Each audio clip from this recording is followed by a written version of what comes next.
मेरे father senior advocate थे। उसके बाद मैं सेकंड जनरेशन बटन रख के छोटे पहन रखे हैं। भाई तेरी नज़र क्यों गंदी है? जी, तू अपनी मेंटेलिटी सही रखना। सामाजिक सबकी होती है। बेशक। इसमें सबको हम ध्यान 6 रखना चैंपियंस चाहिए। में में बैठ रहे हैं तो सातवें आप हैं। जी, आप 6 गलत लोगों में बैठ रहे हो, सातवें आप हो। जी। सऊदी अरब है या और है, वहाँ इस तरह का न्यूसेंस नहीं होता।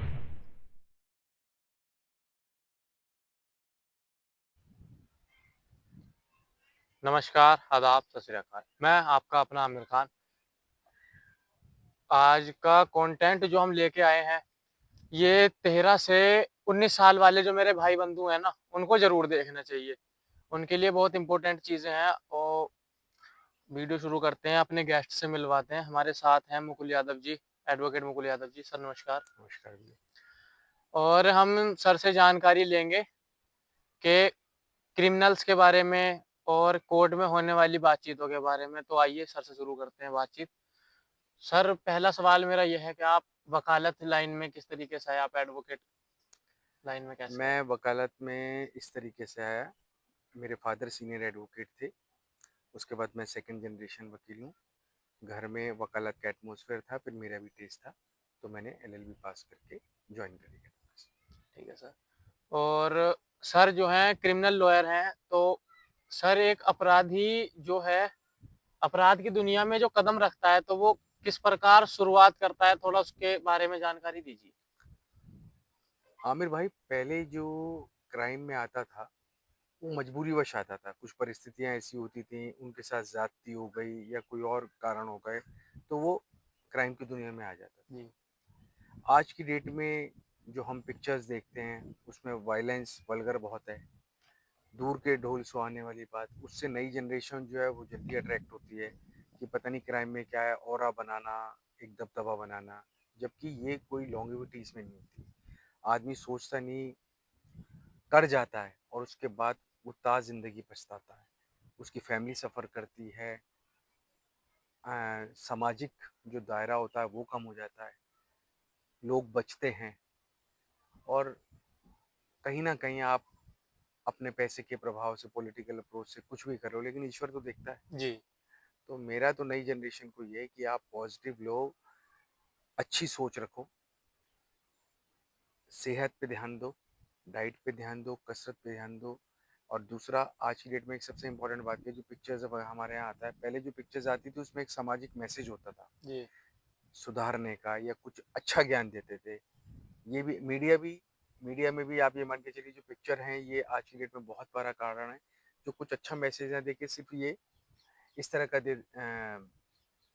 पिक्चराइजेशन होता है, ये गन्स ये सब, उससे नए नई जो उम्र के लड़के हैं अट्रैक्ट होते हैं। जी, गलत ट्रैक पे एक बार पड़ जाने के बाद फिर वापसी दिक्कत होती है। जी।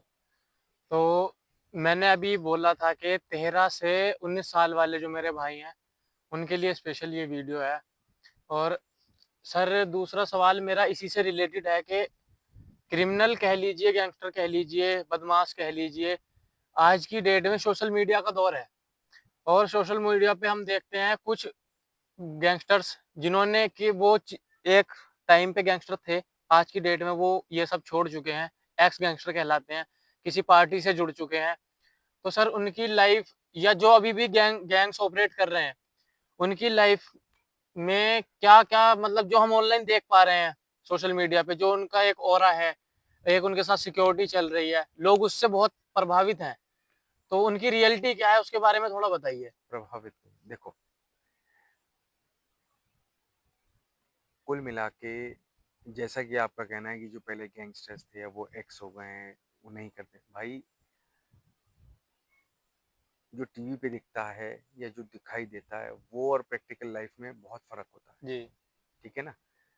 जहाँ तक आपने कही गार्ड्स और ये सब चलते हैं भाई, क्राइम अगर कुछ ऐसा है, उसको कोर्ट में प्रोड्यूस करना है तो सिक्योरिटी प्रोवाइड करना गवर्नमेंट का काम है, जी, जो वो प्रोवाइड करते हैं। अब उसको अगर आप ये सोच लो कि एक पुलिस प्रोटेक्शन बहुत जा रही है, उसमें बहुत हाई फाई है, कुछ नहीं। वो मजबूरी है, उसको भी सिक्योर करना है। और लाइफ इनसिक्योर, जी। दुश्मनी बहुत हो जाती है भाई। क्या लाइफ है? आप बताओ ना कि मतलब अपनी समझ से तो बाहर है। नहीं सर, मैं अच्छा। आपको यहाँ पे रोकता हूँ, हम्म। सॉरी टू से। लेकिन कई गैंगस्टर ऐसे हैं, एक तो आपने बताया कि कोर्ट सिक्योरिटी प्रोवाइड करवाती है ताकि केस चलता रहे। दूसरी चीज़ है उनके पर्सनल बॉडीगार्ड होते हैं, नहीं, ऐसा कुछ भी है? पर्सनल बॉडीगार्ड आपने कहाँ देखे बताओ? सर कई वीडियोज़ में मैंने देखा है ऐसा क्योंकि मैं किसी ऐसे गैंगस्टर से या किसी ऐसे आदमी से मुतासिर नहीं हूँ और ना मैं ऐसे लोगों से मिलता। मैंने जो देखा है सब सोशल मीडिया पे देखा, सोशल मीडिया की देखो चीज़ें हैं। सोशल मीडिया में तो बहुत सारी चीज़ ऐसी एक्सप्लोर होती है। मैंने फिर वही बात कही। जी, देखो सोशल मीडिया और प्रैक्टिकल लाइफ में बहुत फ़र्क है, जी, ठीक है? कोर्ट में आप जाकर देखो क्या पोज़ीशन है, जी, कैसा है? मतलब आप जैसे क्राइम और बड़े उसको जोड़ रहे हो, वो कितने इस तरह के लोग बाग हैं, जी, चाहे वो कितने ही सम है ऑरा जो भी है, जी, लेकिन बहुत दिक्कत है, बहुत दिक्कत होती है। इत ये ऐसा नहीं है कि जो मीडिया में देख लिया, ये कोई ऐसी चीज़ तो है नहीं कि आपने देख लिया अट्रैक्ट होकर हम उसे फ़ॉलो अप जी, करने जी, लगे। जी, जी, नहीं, हमारा तो यही कहना है, ख़ास तौर पे नई जनरेशन को, भाई आप अपने टारगेट पे फ़ोकस करो, थोड़ा-सा ये जो गंदा न्यूसेंस ये जो अपना माहौल। माहौल है, टेलीविज़न का है, पिक्चर्स हैं या गलत साहित्य है, हम जैसी संगत में बैठेंगे वही हम पे असर असर पड़ेगा। करेगी। जी, अब हम 6 चैंपियंस में बैठ रहे हैं तो 7वें आप हैं। जी, आप 6 गलत लोगों में बैठ रहे हो, 7वें आप हो। जी, मैं ये नहीं कह रहा कि जो क्रिमिनल है या क्या है, वो पता नहीं किस परिस्थिति में क्या हुआ, क्या नहीं हुआ, कह नहीं कह सकते किस जी, तरीके से हुआ, लेकिन फिर भी बहुत सारी चीज़ें अपने हाथ में होती हैं। आप हम अगर इन चीज़ को, अब आप आपकी बात को मैं शुरू कर रहा हूँ, जैसे बहुत सारे लोग हैं वो छोड़ के अपने काम धंधों में लग चुके हैं। जी, आप कभी उनसे पर्सनली मिलो, जी, मौका लगे, मिलो, तो वो अपनी व्यथा बताएँगे, क्या कंडीशन रही, किस वजह से ये हुआ और कहाँ फैमिली कितनी रिउंड हो गई। जी, तो मीडिया और ये जो अपना टीवी के हिसाब से जो ये सब चलता है, ये बी प्रैक्टिकल, आप प्रैक्टिकल देखो जाके, जी, उनके परिवार से मिलो, या तब आपको पता लगेगा क्या है। ये मीडिया का ज़माना है, कुछ ही देख लो। जी। अच्छा सर एक सवाल और है कि चलो क्राइम हो गया, हुँ, गलती से हुआ, जानबूझकर हुआ, हुँ। तो क्या क्रिमिनल्स को अफ़सोस भी होता है इन चीज़ों का? देखो कुछ लोग ऐसे होते हैं जिनसे बाय मिस्टेक हो जाता है, ठीक है? मैंने मेरे पास कुछ क्लाइंट्स हैं जिनसे बाय मिस्टेक नशे में या किन्हीं कारणों से हो गया। जेल में 18-18 महीने से 1.5 साल हो गया। उन्हें गिल्टी फ़ील है। वो अंदर से पछतावा है कि जैसे मुलाकात हुई, नहीं सर, जाने-अनजाने में गलती हो गई, लेकिन पछतावा है। जी, तो ऐसी बात नहीं, पछतावा तो अगर आदमी सही मायने में है, जाने-अनजाने में है, कुछ हो गया गलत, तो करता है। और फिर भाई अगर चाहे प्रोफ़ेशनल भी है तो कहीं न कहीं ईश्वर तो है, जी, जी, मन जी। में अफ़सोस तो आता ही है। और एक सवाल जो आज के माहौल में सबसे ज़्यादा न्यूज़ आती हैं, हुँ, सबसे ज़्यादा जो केस हैं, रेप केस। तो सर जो एक रेप केस में मुजरिम पकड़ा गया, हुँ। रेपिस्ट कह लीजिए या जो आप लोगों को ठीक लगे। तो सर उसकी मेंटालिटी क्या होती है? उसके दिमाग में उस टाइम पे क्या चल रहा होता है? जब वो कोर्ट में आता है तो उसके दिमाग में क्या चल रहा होता है? इस आपसे बेहतर इस बात को कोई नहीं जान सकता। भैया इस मामले में बहुत सारी बातें हैं। अगर हम गलत साहित्य देखेंगे, जी, गलत चीज़, गलत एटमॉस्फेयर, ये जितने भी पॉन्स और ये सब ये ऊट-पटांग साइट्स चलती हैं, जी, तो 24 घंटे आपके दिमाग में क्या चलेगा? आप गलत चीज़ देख रहे हो और गलत चीज़ को टारगेट पूरा करने के लिए आप देखते हो। हमारा हिंदुस्तानी जो हमारे संस्कार हैं, आप फॉरेन कंट्रीज़ को देखकर आप ये सब एग्ज़ीक्यूट करते हो। क्या? ये कोई अच्छी चीज़ थोड़ा ना है। जी, दूसरी बात, बहन-बेटी सामाजिक सबकी होती है। बेशक। इसमें सबको ध्यान रखना चाहिए। जी, और देखो, मेरा इस मामले में बड़ा सख्त सा व्यू है, जो इस तरह की नेचर का आदमी है उसके लिए कोई रियायत नहीं होनी चाहिए। जी, जब उसे ये पता है कि मैं क्या करने जा रहा हूँ और मेंटली तैयार होकर ये हरकत कर रहा है, तो फिर उसके लिए रियायत काय बात की। जी, सऊदी अरब है या और है, वहाँ इस तरह का न्यूसेंस क्यों नहीं होता? जी, क्योंकि तुरंत वहाँ पे तुरंत पनिशमेंट है। जी, तो रेपिस्ट के लिए मेरा मानना है उसके लिए कोई रियायत नहीं होनी चाहिए। बिल्कुल। और मैं सर की बात में एक बात और ऐड करना चाहूँगा। सर ने बोला कि सऊदी अरब में ऐसा है और मैं आपको अफ़गान की बात बताता हूँ, अफ़गानिस्तान की। वहाँ पे इस टाइम पे तालिबान का राज है और शरिया कानून चलता है जो कि इस्लामिक कानून है। तो अगर वहाँ पे कोई भी छोटा-बड़ा मतलब के 12 से 18 साल में बालिग हो जाता है बच्चा। उससे लेके 12 साल से ऊपर की उम्र का कोई भी आदमी अगर रेप केस में पकड़ा जाता है, तो उसे चौराहे में बाँध कर जब तक पत्थर मारे जाते हैं, जब तक वो मर ना जाए। बिल्कुल, यही बात। तो हमारी गवर्नमेंट से भी अपील है और हमारे वकील भाइयों से भी अपील है कि रेपिस्ट का केस ना लड़ें। आपकी भी बहन है, हमारी भी बहन है, आपकी भी बेटियाँ हैं, हमारी भी बहनें हैं, माएँ हैं।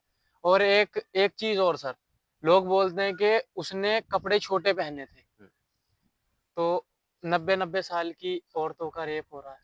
बात वही आ गई ना, अगर आप में आपके दिमाग में गंदगी है, तो आपको गंदगी दिखेगी ना। जी, कपड़े किसी ने छोटे पहन रखे हैं, बड़े पहन रखे हैं, ठीक है, उसके लिए दोनों रिस्पॉन्सिबल हैं कुछ हद तक। लड़कियों को भी अपने दायरे में रहना चाहिए, प्रॉपर कपड़े पहनने चाहिए। अगर इस चीज़ का एलिगेशन लगा कि उसने कपड़े गलत कम पहन रखे हैं, छोटे पहन रखे हैं, भाई तेरी नज़र क्यों गंदी है? जी, तू अपनी मेंटालिटी सही रख ना, जी, अपना नज़रिया सही रख। जी, घर में बहन-बेटी नहीं है जी, या बाहर जाके आपका सिनेरियो बदल जाता है। ये क्या एक्सक्यूज़ हो गया छोटे कपड़े हैं? जी। आप अपनी सोच अच्छी रखो। भाई देखो, ईश्वर से डर, ठीक है, किसी को नहीं पता लग रहा कुछ नहीं, लेकिन अपने आप को धोखा नहीं दे सकते आप। बिल्कुल, बिल्कुल। ये सेल्फ डिफेंस के जो के क्राइटेरियाज़ हैं, कोर्ट के उससे कानून के उससे, तो उसके बारे में थोड़ा बताइए हमारे व्यूअर्स को। भैया सेल्फ डिफेंस में आप राइट ऑफ प्राइवेट डिफेंस पूछ रहे हैं। देखो प्राइवेट डिफेंस में ऐसा है, अगर कोई अपराधी या कोई एक्स वाई जेड हमारे घर परिवार को जान माल का खतरा होता है और इंटेंशनली उसमें हमला करता है, तो हम अपने परिवार की रक्षा, परिवार की, समाज की, अपने अड़ोस पड़ोस में ऐसे कोई हो रहा है, तो आप उसको बचाने के लिए सेल्फ डिफेंस में, आत्मरक्षा के लिए आप लाइसेंसी वेपन है या कुछ है तो उसको यूज़ कर सकते ठीक है सर। और दूसरा सवाल, सर जैसे कि आजकल ये बिना बात के जो डिवोर्स हो रहे हैं और फिर उन पे कुछ ऐसी चीज़ें हो रही हैं, आप समझदार हैं, तो थोड़ा उसके बारे में बताइए? हैं। भैया आज की डेट में बहुत सारी चीज़ें तो सीरियल जो हैं ये जो आते हैं इन्होंने बहुत सारी चीज़ें खराब कर दी हैं। सर किसी चैनल का नाम मत लीजिए, कॉपीराइट आ जाएगा। अच्छा जी, चलो। देखो बहुत आज आज की जहाँ डेट में जो चैनल्स हैं, टीवी मीडिया, इससे बहुत सारी जी, परेशानी आती हैं। आज की डेट में मैं ये नहीं कह रहा कि सारी लेडीज़ जो हैं गलत। मैट्रिमोनियल मैटर में गलत हैं, लेकिन बहुत आज की डेट में बहुत सारा ऐसा हो गया है कि लेडीज़ इसको एज़ अ ब्लैकमेलिंग और एक्सटॉर्शन के तौर पे इस्तेमाल कर रहे हैं। जी, शादी में खर्च करे 2 लाख रुपए, सेटलमेंट में चाहिए 20 लाख रुपए, तो ये कहीं न कहीं एक ब्लैकमेलिंग चल रही है। जी, इसका मिसयूज़ हो रहा है।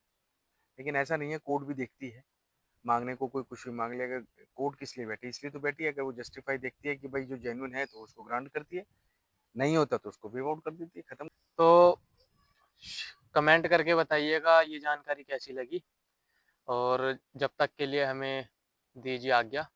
मिलते हैं नेक्स्ट वीडियो में और ऐसा ही कंटेंट लेके आएँगे। वीडियो को ज़्यादा से ज़्यादा शेयर कीजिएगा। धन्यवाद।